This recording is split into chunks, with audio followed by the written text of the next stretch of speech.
Je vous propose maintenant de passer à la deuxième partie de notre conférence et je vais demander à Bertrand Trépeau de venir nous rejoindre.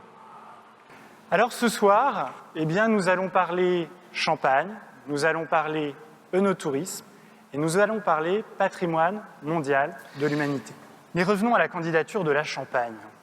Qu'est-ce qui se cache derrière les 800 pages du dossier, les 7000 pages d'annexes, les 33 kilos de documents et les quelques grammes de la clé USB qui ont été déposés et qui ont su séduire le ministère de la Culture français? Et cette première raison, tout d'abord, c'est la reconnaissance que ce classement pourrait nous apporter pour défendre encore mieux notre appellation Champagne.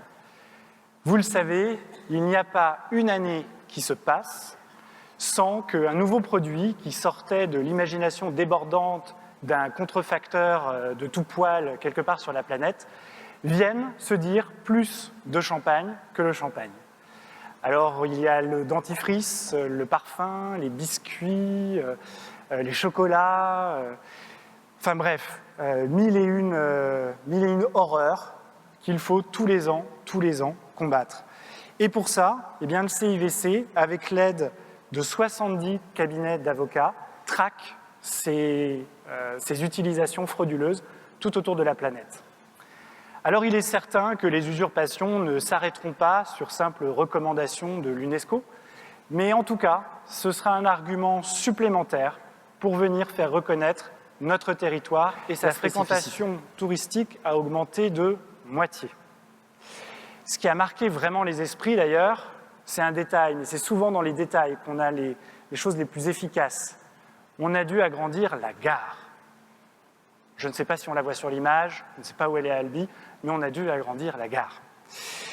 Les autres bonnes nouvelles, selon l'Office du tourisme, c'est que la durée moyenne des séjours, elle a augmenté pour atteindre aujourd'hui entre 3 et 4 jours. Deuxième bonne nouvelle, cet effet UNESCO, il ne s'est pas limité aux remparts de la ville d'Albi. Il a également été visible sur des villes comme Montauban ou Gaillac. Ce ne sont que 3 villages parmi tous ceux qui abritent les 460 prestations labellisées Vignobles et Découvertes dont nous parlait Guillaume Hubert il y a quelques instants.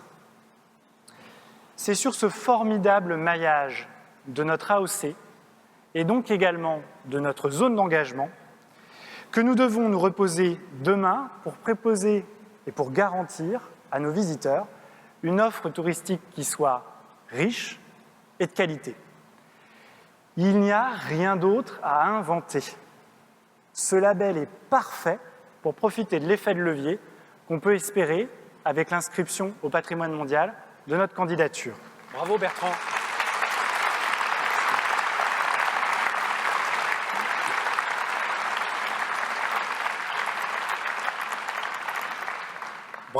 Bravo Bertrand pour cette belle conférence qui, une fois encore, nous a permis de nous pencher sur un sujet d'actualité et pétillant, comme tu as l'habitude de le faire.